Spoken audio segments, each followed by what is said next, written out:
আপনাদের কাকন বুয়া চ্যানেলের গল্পের আসরে আজ শ্রেষ্ঠ লেখকদের বাছাই করা গল্প। আজ তারাশঙ্কর বন্দ্যোপাধ্যায়ের লেখা গল্প জায়া। রূপ স্বতন্ত্র বস্তু। রূপ তার কোনো কালেই ছিল না। অন্য বস্ত্রে দেয় যে শ্রী তাহার ছিল, কিন্তু সেইটুকুও তাহার থাকিল না। অন্য বস্ত্রের অভাবে নয়, কয় মাসের কায়াক্লেশ জলৌকার মতো শ্রীটুকু যেন শোষণ করিয়া লইল। জেলে ক্লেশ কিছু সে পায় নাই, কিন্তু তবুও 4 মাসের মধ্যেই আমাশায় ও চোখের অসুখে কুব্জ শ্রীহীন হইয়া ফিরিল। স্থূলতাবর্জিত শরীর শীর্ণ হইয়া গিয়াছিল। খদ্দরের পোশাকও ভারী বোধ হইতেছিল। অবয়বের লাবণ্য নিঃশেষে ঝরিয়া গেছে। দেহের শ্যামবর্ণ প্রায় কালো হইয়া উঠিয়াছে। তাহার সেই লাবণ্য আর ফিরিল না। শ্রী না ফিরুক, দেহ সুস্থ হইল। জেল হইতে ফিরিয়া তার নেশা পড়িল লেখায় এবং গাছ পোতায়। নিজেই মাটি কোপাইয়া ফুলের বাগান করে। গ্রামের প্রান্তে প্রকাণ্ড বড় বাগানটার বট অশ্বত্থের ডাল ও চারা পোতে, ফুলের গাছও পোতে, কিন্তু সংখ্যায় কম। রৌদ্রে বৃষ্টিতে তাহার শ্রীহীনতা উত্তরোত্তর বাড়িতেছিল। আন্দোলনের পূর্ব হইতেই জামা জুতা সে ত্যাগ করিয়াছিল। তাহার পরনে থাকে মোটা কাপড় আর কাঁধে চাদর। চাদর আবার সব সময়ে নয়। কোথাও যাইতে আসিতে হইলে চাদরটা কাঁধে চাপে। অন্য সময়ে খালি গা খালি পায়ে সে মূর্তিমান শ্রীহীনের মতো ঘুরিয়া বেড়ায়। সে জেলে থাকিবার সময় ছোট ভাই সংসার ঘাড়ে লইয়া, সে সংসার তাহার স্কন্ধে দৈত্যের স্কন্ধের আকাশের মতোই চাপিয়া রহিল। শিবনাথ সে আর ঘাড়ে করিল না। তবে উপদেশ দেয়, সময়ে সময়ে কিছুদিন ধরিয়া কঠোর পরিশ্রমে ত্রুটিগুলি সংশোধন করিয়া দিয়া সংসার রথখানিকে অপেক্ষাকৃত সবল ও দ্রুত গতিশীল করিয়া দেয়। দ্বীপ্রহরে এক গা ঘামিয়া সেদিন শিবনাথ বাড়ি ফিরিল। খালি গা খালি পা, কোমরে গুঁজিয়া কাপড়খানা পর্যন্ত হাঁটুর উপর টানিয়া তোলা। সাড়া না দিয়া বাড়ি ঢুকিল। শিবনাথের স্ত্রী গৌরী ও ছোট বউ অমলা বারান্দার থামের আড়ালে বসিয়া পান সাজিতেছিল। গৌরী বলিল, শম্ভু, এদিকে শোনো দেখি। শম্ভু শিবনাথের বাড়ির মাহিন্দার। শিবনাথ সটান খিড়কির বাগানের দিকে চলিয়া গেল। গৌরী উঠিয়া বারান্দায় দাঁড়িয়ে বলিল, শম্ভু, কোথায় গেল মনুর মা? রন্ধনশালে ব্যস্ত পাচিকা মনুর মা বলিল, কে জানে বৌদিদি, দেখি নাই তো, কেউ আসে নাই তো। ছোট বউ অমলা মিহিভাবে বলিল, আসবে না কেন, খিড়কি দিয়ে গেল চোখের সামনে। গৌরী রুষ্ট হইয়া উঠিয়াছিল। চাকর বাকর অবাধ্য হয়েছে দেখছ, ডাকলে সাড়া পর্যন্ত দেয় না, তা বলবো কাকে বলো? বড়বাবুই চাকর বাকরের মাথা খেলে। এখনই শম্ভু খিড়কি দিয়ে গেল। খিড়কির রাস্তাঘরে পদশব্দ উঠিল। মনুর মা বলিল, ওই যে ওই বাবু আসছেন। গৌরী বলিল, এই শম্ভু, বেয়াদব চাকর কোথাকার। প্রথমটা না লক্ষ্য করিল শিবনাথ খিড়কির বাগানে দাঁড়াইয়া কথাবার্তা শুনিয়া সব বুঝিয়েছিল।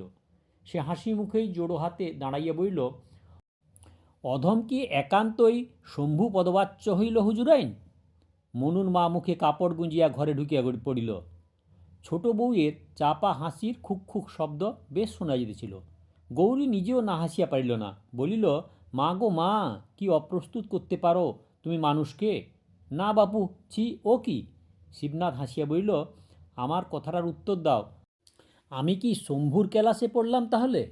গৌরী স্বামীকে বেশ করিয়া দেখিয়া বলিল, কিন্তু এ কি চেহারা হয়েছে বলো দেখি? সর্বাঙ্গে ধুলো, শরীরের এই কি অবস্থা, ছি ছি ছি। বসো দেখি, একটু বাতাস করি। ভোলাদাসী, জল দে তো এক বালতি। ছোট বউ, আমার সাবান আর তোমার ভাসুরের গামছা দেখে দাও তো। ভোলাদাসী বাড়ির ঝি।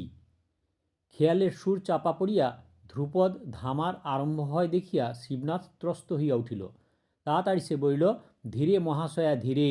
ধ্রুপদ ধামার আরম্ভ করতে হয় ধীরভাবে, সুস্থ চিত্তে। একটু অপেক্ষা করো, এই গাছ কটা পুঁতে আসি।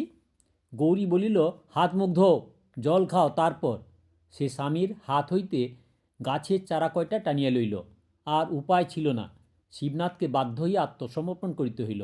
অতঃপর শিবনাথের মন্দ লাগিল না। তপ্ত দেহে শীতল বাড়ি সিঞ্চন, তাহার সঙ্গে পাখার মৃদু বাতাস, সকলের উপর মিছরির শরবত, মন্দ কেন, খুব ভালোই লাগিল। সে চোখ মুদিয়া পরম আরামে বলিল, আহ। গৌরী বলিল, দেখো, কিছুদিন কোথাও গিয়ে শরীর সেরে এসো তুমি, আর জামা জুতো পরো, ও ছেড়ে আর না। মধ্যপথে শিবনাথ বলিল, কেন, অমনি আর পছন্দ হচ্ছে না আমাকে? গৌরী বলিল, আমার কথাই তোমার পছন্দ হয় না, কিন্তু মা থাকলে তিনিও ঠিক এই কথাই বলতেন। শিবনাথ বলিল, তনয় যদ্যপি হয় অসিত বরণ, প্রসূতির কাছে সেই কোষিত কাঞ্চন, কিন্তু কন্যা কাময়তে রূপং সখী, আশঙ্কা আমার তোমার সম্বন্ধে। গৌরী এবার বিদ্রোহ করে উঠিল। সে বলিল, তোমাকে যেতে হবেই, আর জামা জুতো তোমাকে পরতেই হবে। শিবনাথ উত্তর দিল, শরীর তো আমার অসুস্থ নয় গৌরী, আর বেশভূষা জীবনের পক্ষে বাহুল্য বলেই আমি মনে করি। গৌরী বলিল, ও শরীর তোমার ভাঙতে কতক্ষণ? তাছাড়া শ্রী বলে জিনিসটা তো দরকার। আমি টাকা দিচ্ছি। শিবনাথ মুদ্রিত চোখে উত্তর দিল, কি হবে রূপ, কি হবে বেশভূষা, মহাকালের দরবারে? গৌরী রাগ করিয়া উঠিয়া গেল। শিবনাথ তবুও একটু রসিকতা করিবার চেষ্টা করিল, রূপ দেখে যদি ভালোবাসো সখী। কিন্তু রসিকতা জমিল না। গৌরীর মুখ দেখিয়া গানের কলিটা সে সম্পূর্ণ আবৃত্তি করিতে পারিল না। শিবনাথ স্ত্রীর অনুরোধ রাখিল না। তাহার সেই এক উত্তর, কি হবে? সেই গ্রাম প্রান্তরের বাগানে ঘুরিয়া বেড়ায়, কত ধারার চিন্তা করে, লেখে, মস্তিষ্ক ক্লান্ত হইলে গাছ পোতে। গৌরী অবশেষে দেবর দেবনাথকে দলে টানিয়া শিবনাথকে পরাজিত করিবার চেষ্টা আরম্ভ করিল। এবার ফল কিছু ফলিল। স্থির হইল, যখন কয়েক মাস আর এমন করিয়া শিবনাথের ঘুরিয়া বেড়ানো হইবে না। বাড়িতে বসিয়া রেস্তোরাঁয় কাজকর্ম দেখিয়া দিতে হইবে। শিবনাথকে স্বীকার করিতে হইল। কর্তব্যে সে অবহেলা করে না। গৌরী বলিল, তবু আমার কথাটা রাখলে না। শিবনাথ বলিল, তোমার কথাই তো রাখলাম। না, ভাইয়ের কথা রাখলে। কেন, সে কথাও আমি জানি। কেন শুনি? বই ছাপাতে টাকা চেয়েছিলে তুমি, আমি দিইনি তাই। আমার টাকায় শরীর সারতে পর্যন্ত যাবে না তুমি। আমার ব্রতের কাপড় জামা জুতো ছাড়া ছাতা সে পর্যন্ত নিলে না তুমি। শিবনাথ বলিল, পাগল তুমি? গৌরীর কথা তখনও শেষ হয় নাই। সে বলিতেছিল, টাকা দেওয়ার আমি কে? টাকার মালিক ছেলেরা, তারাই মায়ের দৌহিত্র। এ কথাটা তুমি বুঝলে না, আমার উপর রাগ করলে। শিবনাথ বলিল, ও তোমার ভুল ধারণা গৌরী, বলিয়া সে বাহিরে চলিয়া আসিল। কিন্তু কথাটা সে চিন্তা না করিয়া পারিল না। বৈঠকখানা জনশূন্য। চাকরটা বাজারে গিয়াছে।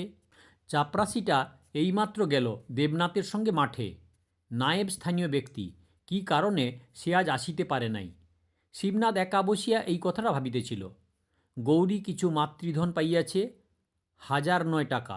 টাকাটা কতক ক্যাশ সার্টিফিকেটে আবদ্ধ আছে, কতক গৌরীর পিতৃকুলের এক ব্যবসায়ে ধার দেওয়া আছে। সুদরা তাহার মাসে মাসে পাওয়া যায়। কিছু টাকা শিবনাথ একবার চাহিয়াছিল, কিন্তু গৌরী দেয় নাই। শিবনাথ ভাবিতেছিল, গৌরীর কথাটা কি সত্য? চিন্তাটা সুখপ্রদ মনে হইতেছিল না। মনে মনে যেন অপরাধ আংশিকভাবেও স্বীকার করিতে হইতেছিল। শিবনাথ উঠিয়া রেস্তোরাঁর খাতা পত্রগুলি লইয়া বসিল। কাহার জুতার শব্দে মুখ তুলিয়া শিবনাথ দেখিল, এক সৌম্যদর্শন প্রৌঢ় আসিতেছে। ভদ্রলোক আসিয়া নমস্কার করিয়া বলিলেন, নমস্কার। শিবনাথও প্রতি নমস্কার করিয়া বলিল, বসুন।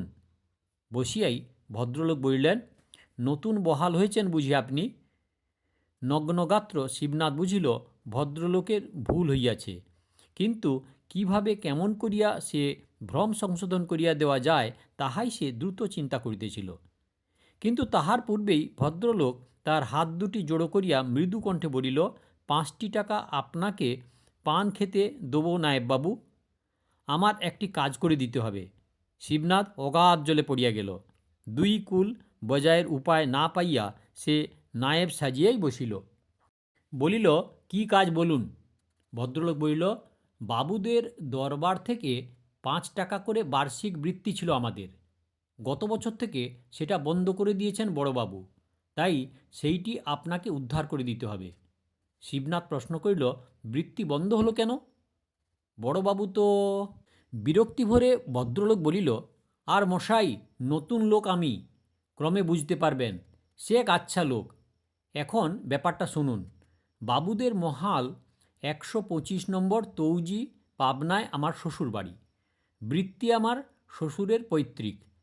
আমিই সব সম্পত্তি পেয়েছি, শ্বশুরের ছেলেপিলে নাই। শ্বশুরের পৈতৃক দুর্গাপূজা ছিল।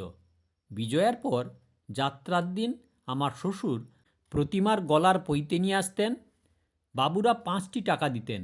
এখন এবার আসতেই ছোটবাবু বললেন, বৃত্তি আপনি পাবেন না। কেন মশাই? জিজ্ঞাসা করলাম। শুনলাম শ্বশুরের দুর্গাপূজা তো আমি আর করি না, সেই জন্যে বড়বাবুর হুকুম। শিবনাথের ব্যাপারটা মনে পড়িয়া গেল। সে বলিল, পুজোটা বন্ধ না করলেই হতো। হাসিয়া ভদ্রলোক বলিল, বেশ মশাই, আপনি খরচ কত? তাছাড়া স্কুল মাস্টারি করি, ছুটি হয় সেই পঞ্চমীর দিন। কখনই বা কী করি? শিবনাথ ভাবিয়া চিন্তা বলিল, তা আমি বলবো বাবুকে? ভদ্রলোক বলিল, হাঁ, ছোটবাবুকে নয়, বড়বাবুকে বলবেন। আচ্ছা, ঘরের লোক মশাই। ছোট ভাইকে শিখণ্ডীর মতো সামনে রেখে আড়াল থেকে, হুঁ, বেশ। আরে মশাই, 5 দিন এসে দেখাই পেলাম না। কোথা? না, বাড়ি নেই, মাঠে নয়, বাগানে। তারপর সহসা মুখটা খুব কাছে আনিয়ে বলল, এত বাগানে কেন মশাই? বলি, মাল টাল এদিকে তো স্বদেশীতে জেল টেল খেটে এলেন। শিবনাথের এরপর হাস্য সম্বরণ করা কঠিন হইয়া উঠেছিল। সে কোনরূপ বলিল, কই, সেরকম তো শুনি নাই। চোখের ইশারা করিয়া ভদ্রলোক বলিল, আরে মশাই, ডুবে ডুবে জল খেলে একাদশীর বাবাও জানতে পারে না। শিবনাথ ভদ্রলোককে বিদায় করিবার চেষ্টায় ব্যস্ত হইয়া উঠিল। এখনই কে হয়তো আসিয়া তাহার পরিচয় ব্যক্ত করিয়া দিবে। সে বলিল, আমি বলবো। আচ্ছা, নমস্কার। ভদ্রলোক আবার তার হাত দুইটি চাপিয়া ধরিয়া বলিল, আজ্ঞে বলবো বললে হবে না, ব্রাহ্মণের বৃত্তি উদ্ধার করে দিতেই হবে।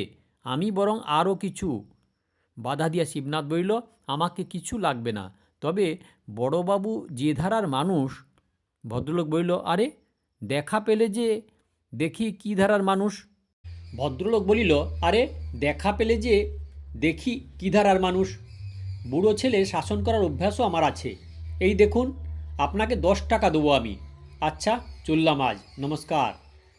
ভদ্রলোক চলিয়া যাইতে শিবনাথ তক্তপোষীর পর গড়াইয়া হাসিতে আরম্ভ করিল। একা একা একটা কৌতুক ভোগ করিতে তাহার ভালো লাগিল না। সে উঠিয়া বাড়ির দিকে চলিল।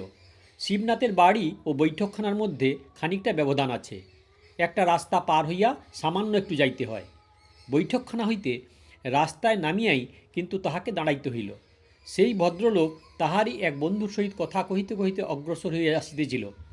শিবনাথ সঙ্গে সঙ্গে ফিরিল, কিন্তু তাহার পূর্বেই বন্ধুটি বলিয়া উঠিল, এই যে শিবনাথ, এই ভদ্রলোক, ও মশাই, ও সীতারামবাবু, চলে যাচ্ছেন কেন? এই যে শিবনাথ। সীতারামবাবু ততক্ষণে বিপরীত দিকে মুখ ফেরাইয়া দ্রুতপদে অনেকটা চলিয়া গিয়াছেন। শিবনাথের হাসিতে নতুন জোয়ার ধরিয়া গেল। তবুও সে ডাকিল, শুনুন শুনুন সীতারামবাবু। অল্প দূরেই পত্র একটা মোড় ফিরিয়াছে। সীতারামবাবু সেই মোড়ের মধ্যে তখন অদৃশ্য হইয়া গিয়াছেন। বন্ধুটি হতবাক হইয়া শিবনাথের মুখের দিকে চাহিয়া কহিল, অবশেষে বলিল, কি ব্যাপার বলো তো শিবনাথ? ভদ্রলোক আমার জানা লোক, তাই দেখা হতেই বললেন শিবনাথবাবুকে ধরে একটা কাজ করে দিতে হবে আমার, তাই সঙ্গে আসছিলেনও আমার। কিন্তু তোমাকে দেখেই কি ব্যাপার বলো তো? শিবনাথ তখনও প্রচুর হাসিতেছিল। সে হাসির মধ্যেই কোনো রূপে বলিল, পরে বলবো দাদা, এখন হাসতে দাও। বলিয়া সে হাসিতে হাসিতেই বাড়ি চলিয়া গেল। বাড়ির সকলে হাসিয়া ব্যাকুল হইল। গৌরী ঘরের মধ্যে লক্ষ্মীর সিংহাসন পরিষ্কার করিতেছিল। সে গম্ভীর মুখে বাহির হইয়া আসিল। বাড়ির পুরাতন ঝি সতীশের মা বলিতেছিল, তা বাপু, লোকের দোষ কি? বাবু লোকের চেহারা হবে এই থলথলে, এই ভুঁড়ি, এতখানি জায়গা জুড়ে বসে থাকবে পাহাড় পর্বতের মতো। এই জামা, চকচকে জুতো, মসমস করে যাবে, তা না, ই এক ঢং বাবু তোমার। শিবনাথ গৌরীর দিকে চাহিয়া বলিল, শুনলে হাসির কথা? কাজের অজুহাতে ওই ঘরে যাইতে যাইতেই গৌরী উত্তর দিল, কালা তো নই, শুনলাম বই কি, কিন্তু হাসির তো এতে কিছু নেই। শিবনাথ প্রশ্ন করিল, কীরকম? তা বই কি, আড়ি পেতে শোনো যদি, তবে 99 জনকে অমনি ধারার কথা বলতে শুনবে। নিজের পরিচয় গোপন করে নিজের সম্বন্ধে কথা শোনাও আড়ি পাতারই সামিল। ও অতি ছোট কাজ। গৌরীর কথার সুরে ও অর্থে বাড়ির হাস্যচটুল বায়ুস্তর যেন দেখিতে দেখিতে স্তব্ধ উত্তপ্ত হইয়া উঠিল। সকলেই যেন হাঁপাইয়া উঠিতেছিলেন। শিবনাথও মনে যেন একটু আঘাত পাইয়াছিল। তবু সে রহস্য করিবার চেষ্টা করিল। হতভাগ্য শিবের কপালে প্রতিনিন্দা শুনেও গৌরীও শেষে সতীর মতো দেহত্যাগ না করেন। আমি তাই ভাবছি। গৌরী শান্তস্বরে উত্তর দিল, দেহত্যাগ করে আর লাভ কি বলো? গৌরী দেহত্যাগ করলে মহাদেবের আবার বিবাহ করবেন, মাঝখান থেকে গৌরীর কার্তিক গণেশই ভেসে যাবে। কথাগুলির গঠনের ভঙ্গিতে রহস্য বলিয়াও ধরা যায়, কিন্তু অতি কুৎসিত ব্যক্তির রোদন বিকৃত মুখ দেখিয়া যেমন হাসা যায় না, তেমনি এই কথাগুলি শুনিয়াও কেউ হাসিতে পারিল না। শিবনাথও নীরব হইয়া রহিল। কিছুক্ষণ পরে শিবনাথ বলিল, এত রূপের আকাঙ্ক্ষা কেন বলো তো তোমার? অতি রুষ্ট কণ্ঠস্বরে গৌরী উত্তর দিল, এত বড় জঘন্য কথাটা তুমি বললে আমাকে? অতি ইতর তুমি। শিবনাথের কর্কশ কৃষ্ণমূর্তি ক্রোধে কুৎসিত হইয়া উঠিল। সে বলিয়া উঠিল, যা সত্য তাই বলেছি। সত্য কথা ইতরে বলে না, ইতরেই সত্য কথা সসম্মানে গ্রহণ করতে পারে না। পাচিকা মনুর মা বলিল, তা বাবু একবার ঘুরেই আসুন না, বৌদিদি তো ভালো কথাই বলেছেন। শিবনাথ উত্তর দিল, সে খরচ করার মতো অবস্থা আমার নয়, তার চেয়ে স্নো পাউডার মেখে রূপ বাড়ানো কম খরচের হয়। বলিতে বলিতেই সে উঠিয়া বৈঠকখানার দিকে চলিয়া গেল। ইহার পর 2 বৎসর চলিয়া গিয়াছে। শিবনাথ তখন খ্যাতিসম্পন্ন লেখক। 2-4খানা কাগজের লেখার তাগিদ, পত্রের জবাব তাহাকে নিত্য দিতে হয়। পরিশ্রমও সে করে অগাধ, কিন্তু গাছের নেশা, উদ্দেশ্যহীনভাবে মাঠে মাঠে ঘোরার নেশা, বেশভূষার উদাসীনতা এখনও তাহার তেমনি আছে। সেবার বর্ষার সময় খেয়াল হইল ঘর মেরামতের। রাজমিস্ত্রি লাগাইয়া নয়, রাজমিস্ত্রির যন্ত্রপাতি কিনিয়া সে নিজেই কাজ আরম্ভ করিল। বাগানের ভিতর দিয়া বৈঠকখানায় প্রবেশের পথ ছিল না। সেখানে সে পাঁচিল ভাঙিয়া এক নতুন ফটক ও এক প্রস্থ সিঁড়ির প্রয়োজন অনুভব করিল। আর তৈয়ারি করিতে হইবে বাগানের মধ্যে একটা পাকা বেদি। ছোট ভাই বলিল, তোমার অদ্ভুত খেয়াল দাদা, বেশ তো রাজমিস্ত্রি লাগান হোক। শিবনাথ নিজের হাতেই বুনিয়াদ খুঁড়িতেছিল। সে বলিল, উহু। দেবনাথ জানে এই লোকের সঙ্গে বাক্য ব্যয় করা বৃথা। সে দাদাকে কিছু না বলিয়া বাড়িতে গিয়া গৌরীকে ধরিল। পারো তো তুমি, পারবে বৌদি, তুমি বলো। গৌরী বলিল, পাগল তুমি দেবু, মহাপুরুষ যারা হয় তাদের ওই ধারা, কারো কথা তাদের রাখতে নেই। আমি পারবো না ভাই, আমাকে বলো না। দেবু বলিল, প্রজা সজ্জন আসে যায়, তারা দেখলে কি বলে বলো তো? মাথার উপরে ওই কড়া রোদ, কখনো বৃষ্টি। গৌরী বলিল, তারা হীন ব্যক্তি, তাদের বলা কয় কি এসে যায়? আর রোদ বৃষ্টি প্রকৃতির দান, ওতে কি শরীরের অনিষ্ট হয়? তাছাড়া খালি গায়ে খালি মাথায় রোদ বৃষ্টিতে মহাপুরুষদের কষ্টও হয় না। দেবু চুপ করিয়া রহিল। গৌরী জল খাবার সাজাইয়া একখানা রেকাবি দেবুর হাতে দিয়া বলিল, খাইয়ে এসো দেখি। চাকর বাকরের হাতে দেওয়া তো মিথ্যে, পড়েই থাকবে। 15 দিনেও সিঁড়িটা শেষ হইল না। সেদিন সকালে শিবনাথ মাথায় এক মাথালি দিয়া সিঁড়ির উপর সিমেন্ট চালাইতেছিল। 15 দিনেই রৌদ্রের তাম্রভাব রং ও তাহার কালো ছোপ ধরিয়াছে। পিঠখানার রং গাঢ় কালো হইয়া উঠিয়াছে। পিয়ন আসিয়া প্রশ্ন করিল, এই বাবু আছেন রে? শিবনাথ মুখ তুলিয়া চাহিতেই সে লজ্জায় জিভ কাটিয়া বলিল, আগে চিনতে পারি নাই আপনাকে। একটা রেজিস্ট্রি আছে, খারিজ ফিজের নোটিশ। চিঠি কয়খানা হাতে লইয়া সে হাসিয়া বলিল, রেজিস্ট্রি ছোটবাবুকে দাও গে যাও। চিঠিগুলোর কয়খানা কাগজের পত্র, একখানা তাহার মামার, অপরখানা দিয়েছেন তার ভগ্নিপতি। ভগ্নির বিবাহ আগামী সপ্তাহে, তিনি তাহাকে যাইতে লিখিয়াছেন। দ্বিতীয় পত্র দিয়েছেন।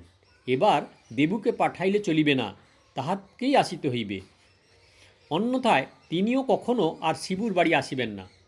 শিবু এই নিমন্ত্রণ উপেক্ষা করিতে পারিল না। ভগ্নিপতির দেশ বর্ধমান জেলার এক পল্লীগ্রামে, রেল স্টেশন হইতে মাইল 5 দূরে যাইতে হয়। কাঁচা রাস্তা, বর্ষার জলে কাদায় অব্যবহার্য হইয়া উঠিয়াছে। পৌঁছিবা মাত্র ভগ্নিপতি সম্বর্ধনা করিলেন, এসো এসো ভাই এসো। কিন্তু এ কি চেহারা হয়েছে তোমার শিবু, খালি পা খালি গা, এ কি? শিবু হাসিয়া বলিল, চাষার চেহারা আবার কবে সজ্জনের মতো হয় জামাইবাবু? এই তো চাষির পোশাক। ভগ্নিপতি উপস্থিত ভদ্রলোক কয়টির দিকে লক্ষ্য করিয়া বলিলেন, ডাক্তারবাবু, ইনি আমাদের প্রিয় লেখক শিবনাথ। আমার তালব্যশয়ে আকার, লয়ে আকার, কেমন হে? আর ইনি? তৎপূর্বেই ডাক্তারবাবুটি আগাইয়া আসিয়া বলিলেন, আমার পরিচয় এ ভিলেজ ডক্টর, সামান্য ব্যক্তি। ভারী সুখী হইলাম, ভারী ভালো লাগে আপনার লেখা। আমাদের ক্লাবের লাইব্রেরিতে কিন্তু একদিন যেতে হয় আপনাকে। ভগ্নিপতি বলিলেন, হবে ডাক্তার হবে, এখন 15 দিন ছাড়বো মনে করছো? তবে চোয়ারের গলায় ফুলের মালা দিয়ে কি করবে? চলো হে, বাড়ির ভেতরে চলো, দিদি তোমার 10 বার খোঁজ করেছে এর মধ্যে। শিবু এলো? শিবু বলিল, সে রাস্তা আপনাদের। বাড়ির মধ্যে দিদি তাহাকে দেখিয়া কান্দিয়া বলিলেন, এ কি দশা হয়েছে তোর শিবু? হ্যাঁ, সেই শিবু তুই? বলে না দিলে তো তোকে আমি চিনতেই পারতাম না। বউ লেখে শরীর খারাপ হয়েছে তোর, কিন্তু এত খারাপ? সে রাক্ষসী সেবা যত্ন করে না নাকি? বস বস, আমি বাতাস করি। আর এ কি পোশাক পরিচ্ছদ শ্রীদ রে তোর? শিবুনাথ হাসিতে হাসিতে বলল, এক কাপ চা দাও দেখি আগে। দিদি ডাকিয়া বললেন, ও ভাই বিনি, চায়ের জল চড়িয়ে দাও তো। আর ওরে নবীন, হাত মুখ ধোয়ার জল দে। ওদিকের বারান্দায় মেয়েরা দাঁড়াইয়াছিল। সম্মুখেই কতকগুলি ঝিউড়ি মেয়ে, তাদের পেছনে কতকগুলি বধূ। দিদি বললেন, মেয়েরা সব দেখতে এসেছে তোকে।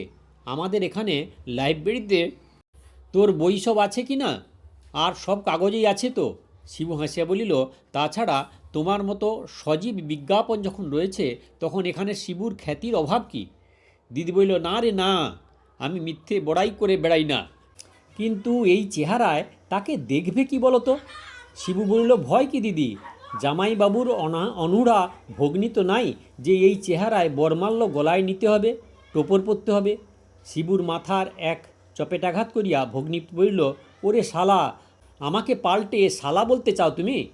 দিদির ননদ বিনি বা বিনোদিনী হাসিতে হাসিতে আসিয়া এক কাপ চা হাতে দিয়া বলিল, দুধ বেশি হয়ে গেছে, গরম নেই, শিগগির খেয়ে নিন। দিদি বলিল, খাস নে শিবু, খাস নে, মার মার, চা নয়।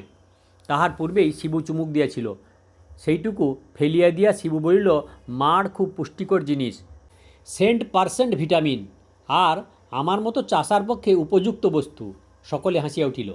শিবনাথের উপর পড়িল বরযাত্রী সম্বর্ধনার ভার। ভগ্নিপতি গোপালবাবু বলিল, দেখো ভাই, শহুরে জীব সব, তার উপর আসছেন বরযাত্রী, বিজয়ী প্রশিয়ান সৈন্যের মতো বিক্রমে আসবেন। প্রথম মোহরা তোমাকেই নিতে হবে। মাথায় তোয়ালে জড়াইয়া শিবু যাইবার জন্য সাজিল। বলিল, কোনো চিন্তা নেই আপনার। খান 10 গো গাড়ি ও খান 2 পালকি লইয়া শিবু স্টেশন হইতে বরযাত্রী আনিবার জন্য যাত্রা করিল। রাস্তায় স্থানে স্থানে এক হাঁটু করিয়া কাদা জমিয়াছে। শিবু যখন স্টেশনে পৌঁছিল, তখনও ট্রেনের বিলম্ব ছিল। একজন খাবারওয়ালাকে ধরিয়া সে চায়ের বন্দোবস্ত করিয়া রাখিল। বরযাত্রীর দল স্টেশন হইতে বাহির হইয়াই থমকিয়া দাঁড়াইল। কাদা, এ কি দেশ বাবা? এ কথা তো ছিল না। শিবু হাত জোড়ো করিয়া বলিল, এই আমাদের দেশ, তবে কষ্ট বিশেষ করতে হবে না। যেইটুকু কষ্ট ওই দোকান পর্যন্ত, ওখানে চা খেয়ে গাড়িতে উঠবেন, বাড়ির দৌড়ে নামবেন। একজন বলিল, বলিহারি ইয়ার, জুতোর কাদা ঘুচবে কে? বরকর্তা আগাইয়া আসিয়া কহিলেন, করবে কি আর, উপায় কি? এক কাজ করো, জুতো খুলে ফেলো সব। তরুণ দলের মধ্যে গুঞ্জন উঠিল, জুতো হাতে করে বরযাত্রী যাওয়া, এ তো নতুন। বরকর্তা বললেন, তোমরা জুতো হাতে করবে কেন? ওই যে সরকার, ওকে দাও সব। এই জুতোগুলো সব নাও হে তুমি, একখানা বরং বস্তা আনো। শিবু অদূরবর্তী এক গাড়োয়ানকে ডাকিল। ওরে! একজন বরযাত্রী তাহার মাথায় সজোরে এক চড় কষাইয়া দিয়ে বলিল, ওকে বলা হলো তো উনি আবার বলেন ওকে। নে বেটা, তুই নে না, তোকেই নিতে হবে। ভারী বৈবাহিক তখন ক্রুদ্ধ মার্জারের মতো গোঁফ ফুলাইয়া বলিলেন, লোক নাই জন নেই, কী ব্যাপারে সব? পাড়াগানের লোকজন মিন্স হাফ চাষা। শিবু হাসি মুখে বস্তা ঘাড়ে লইয়া জুতা সংগ্রহ করিতেছিলেন। সে ব্যয়কে বলিল, আপনার জুতো জোড়াটা? দোকানে আসিয়া আর এক হাঙ্গামা, ভাঁড়ে চা কি ভদ্রলোকে খায়? শিবু বলিল, আগে কাপের চেয়ে ভাঁড় ভালো, কাপে কতজনে খায়।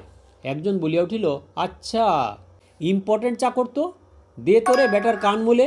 শিবুর সঙ্গে চাপরাশি ছিল জন কয়েক, তাহারা রুষ্ট হইয়া উঠিয়াছিল, কিন্তু ইশারা করিয়া শিবনাথ তাহাদিওকে নীরব থাকিতে আদেশ করিল। যাই হোক, নেশার বস্তু চা, এবং সে চা যখন আর রাস্তার মধ্যে পাওয়া যাইবে না, তখন অগত্যা ভাঁড়েই খাইতে হইল। ভাঁড়ে চা বিস্বাদ লাগিল কি না সে প্রশ্ন করিতে শিবু সাহস করিল না। গাড়িতে উঠিবার সময় জুতা চাই। শিবনাথ পূর্বেই জুতাগুলি জোড়া মিলাইয়া সারিবন্দি করিয়া সাজাইয়া রাখিয়াছিল। বরযাত্রীরা বলিল, পায়ে যে কাদা, জুতো পায়ে দিই কী করে? শিবু দারোয়ানদের হুকুম করিল, জল এনে দে, বাবুরা পা ধোবেন। একজন গাড়িতে বসিয়া পা বাড়াইয়া বলিল, এইখানেই পা ধুয়ে দাও বাবা, কাদার উপরে পা ধুয়ে ফল কি? সহযাত্রীরা তাহাকে তারিফ করিয়া বলিল, দি আইডিয়া, ব্রেন কী রে বাবা? সঙ্গে সঙ্গে সকলেই গাড়িতে চড়িয়া পা বাড়াইয়া বসিল। গাড়োয়ান পা ধুইয়া গামছা দিয়া মুছিতে উদ্যত হইতেই বরযাত্রীরা বলিয়া উঠিল, থাক থাক, শোনো হে ইয়ার খানসামা, শোনো তো। শিবনাথ কাছে আসিতেই সে বলিল, খোলো তো বাপধন মাথার তোয়ালিখানি, মোছো, পা মুছে দাও। একে একে সকলের পা মুছিয়া দিয়া হাসিতে হাসিতে সে গাড়ির সঙ্গ ধরিল। গাড়িতে স্থান তাহাকে কেহ দিল না। অগত্যা সে একজন গাড়োয়ানের স্থানে বসিয়া পাঁচন হাতে গরু ঠেঙ্গাইতে বসিল। হেত তা বাপধন রে আমার। ভগ্নিপতি গোপালবাবু বলিল, ব্যাপার কি হে শিবু? চাপরাশিরা বললে আমায় ওরা নাকি তোমার মাথায় চড় মেরেছে, জুতো বইয়েছে। হাসিয়া বাধা দিয়া শিবনাথ বলিল, যেতে দিন না জামাইবাবু, ওসব তুচ্ছ ব্যাপার নিয়ে শেষে শুভকর্মে একটা ব্যাঘাত ঘটাবেন। সজল চক্ষে গোপালবাবু শুধু বলিল, ভাই শিবু। শিবনাথ তাড়া দিয়ে বলিল, যান, কাজে যান, কোথায় কি হয়ে যাবে শেষে আপনাকে হয়তো কান নাক মলিয়ে ছাড়বে। গোপালবাবু এবার অল্প একটু হাসিয়া বলিল, তোমাকেই ডাকতে এসেছি, আলাপ করবেন বেআই মশাই, উনি আবার সাহিত্য রসিক লোক কি না। শিবু বলল, না না না, সে হয় না জামাইবাবু, ভারী অপ্রস্তুত হবেন ওরা। গোপালবাবু বলিল, তুমি না গেলে হয়তো ভাববে তুমি রাগ করেছ, কারণ জানতে ওরা পারবেই যে তুমি স্টেশনে আনতে গিয়েছিলে। শিবুকে দেখা দিতে হইল। গোপালবাবু শিবুকে সঙ্গে লইয়া আসরে আসিয়া পরিচয় দিতেই গমগমে গরম আসরখানা কে যেন জল ঢালিয়া দিল। বরযাত্রী সকলেরই মুখ কালো হইয়া গেল। বরকর্তা উঠিয়া আসিয়া জোড়ো হাতে সম্মুখে দাঁড়াইলেন। শিবু বলিয়া উঠিল, ডিটেকটিভ নভেল লিখব বেমশাই, তাই ছদ্মবেশ প্র্যাকটিস করছি।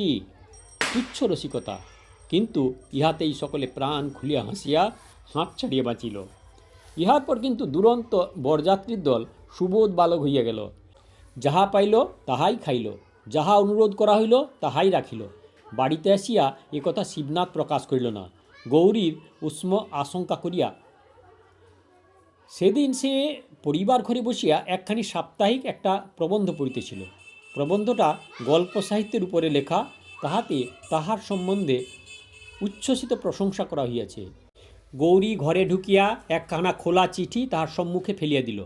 শিবনাথ দেখিল, দিদি লিখিয়াছেন চিঠিখানি। সমস্ত কাহিনী সবিস্তারে বর্ণনা করিয়া পরিশেষে গৌরীকে তিরস্কার করিয়াছেন। তুমি নিশ্চয়ই শিবনাথের সেবা যত্নে মনোযোগী নও। রত্ন পাইয়া তুই চিনিলি না পোড়ার মুখী। শিবনাথ মুখ তুলিয়া গৌরীর দিকে চাহিল, তারপর ঈষৎ হাসিয়া বলিল, হাঁ, বলিনি তোমাকে আমি। অকস্মাৎ ঝরঝর করিয়া কাঁদিয়া গৌরী কহিল, তুমি চেঞ্জে যাবে কিনা বলো, নইলে কথা তাহার অসম্পূর্ণ থাকিয়া গেল। শিবু বলিল, আবেগ ভালো নয় গৌরী, শোনো, আমার কথা শোনো। গৌরী চোখ মুছিল, কিন্তু তাহার ঠোঁট দুইটি কাঁপিতেছিল। সে বলিল, লোকে তোমায় চাকর ভেবে অপমান করে, কতজনে কত কথা বলে। ও বাড়ির হরির বউ সেদিন কি বললে জানো? বললে, দিদি, বড় ঠাকুর কি নেশা টেশা করেন যে এমন পাক দেওয়া। তাহার কণ্ঠস্বর আবার রুদ্ধ হইয়া গেল। শিবু হাসিয়া বলিল, এই যে তোমার মিথ্যে দুঃখ গৌরী। গৌরী বলিল, না, মিথ্যে নয়। নিজের স্বামী সন্তান কুৎসিত হলেও কেউ সে কথা বললে বড় দুঃখ হয়। বুল্লুর কথা কি মনে নেই তোমার? শিবু চমকিয়া উঠিয়া দীর্ঘশ্বাস হইল, তাহার মনে পড়িয়া গিয়াছে। গৌরী বলিল, বুলুর কথা তো তোমার ভুলবার নয়। বুলু শিবনাথের মৃতা কন্যা। মেয়েটি শিবনাথের বড় প্রিয় ছিল, কিন্তু সে ছিল কালো, তাহার উপর চোখ দুটি ছিল ছোট ও টেরা। গৌরী বলিল, মনে পড়ে তোমার গাঙ্গুলিবাবুদের ঠাকুরবাড়ি থেকে যেদিন সে কাঁদতে কাঁদতে। ঝরঝর করিয়া গৌরী নিজেই কাঁদিয়া ফেলিল। শিবনাথের মনশ্চক্ষের উপর ছবিটি ভাসিয়া উঠিল। শিবনাথ বসিয়া জল খাইতেছিল সেদিন। অঝোর ঝরে কাঁদিতে কাঁদিতে 4 বছরের মেহে বুলু আসিয়া দাঁড়াইল। সে তাড়াতাড়ি তাহাকে বুকে লইয়া প্রশ্ন করিল, কি হলো মা, কে মারলে তোমাকে? বুলু উত্তর দিতে পারিল না।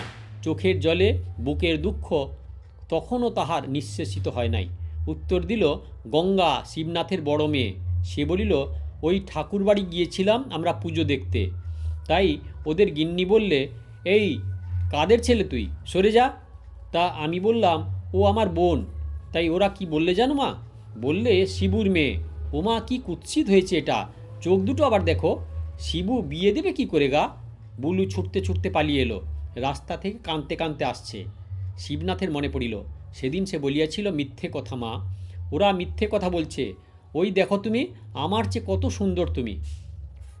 বুলু সান্ত্বনা পাইলেও শিবনাথের কথা বিশ্বাস করে নাই। সে বলিয়াছিল, বাবা তুমি কালো আর আমি কালো, ওরা সব সুন্দর। গৌরী তখন বলিতেছিল, সে আঘাত জীবনে আমি ভুলব না, তুমিও সেদিন কেঁদেছিলে। শিবু দীর্ঘশ্বাস ফেলিয়া বলিল, ভুলিনি গৌরী। গৌরী বলিল, তুমি হাসো, কিন্তু আমার বুকে তেমনি আঘাত লাগে। তোমার খ্যাতিতে আমার তৃপ্তি হয় না, তোমার স্বাস্থ্য, তোমার স্মৃতিতে আমার বেশি তৃপ্তি হয়। শিবনাথ গৌরীর হাতখানি টানিয়া আপনার কাঁধের উপর রাখিয়া বলিল, এখানটা বড় ধরেছে, একটু হাত বুলিয়ে দাও তো। গৌরী নীরবে স্বামীর ঘাড়ে হাত বুলাইয়া দিতে আরম্ভ করিল। আরামে শিবনাথের চোখ বন্ধ হইয়া আসিতেছিল। মাথাটি হেলাইয়া সে গৌরীর বুকের উপর স্থাপন করে বলিল, আজ থেকে তোমার হাতেই সম্পূর্ণভাবে আত্মসমর্পণ করলাম গৌরী, যা করবার তুমি করো। চোখে জল, মুখে হাসি মাখিয়া গৌরী বলিল, তাহলে আসছে সপ্তাহে দিন দেখাই। এবার চোখ খুলিয়া চোখে চোখ মিলাইয়া শিবু বলিল, কিন্তু আমি সুন্দর হলে আমাকে দেখে তোমার কি মনে বেশি আনন্দ হবে? গৌরী আরক্তিম হইয়া উঠিল, বলিল, হবে, এর চেয়ে ঢের বেশি আনন্দ হবে। এতক্ষণ শুনছিলেন শ্রেষ্ঠ লেখকদের বাছাই গল্প। আজকের গল্প ছিল তারাশঙ্কর বন্দ্যোপাধ্যায়ের জায়া। দয়া করে সাবস্ক্রাইব করবেন, লাইক করবেন, শেয়ার করবেন, আর গল্পটা কেমন লাগলো অবশ্যই কমেন্ট করে লিখবেন। আর এরকম গল্পের জন্য দয়া করে অপেক্ষা করুন।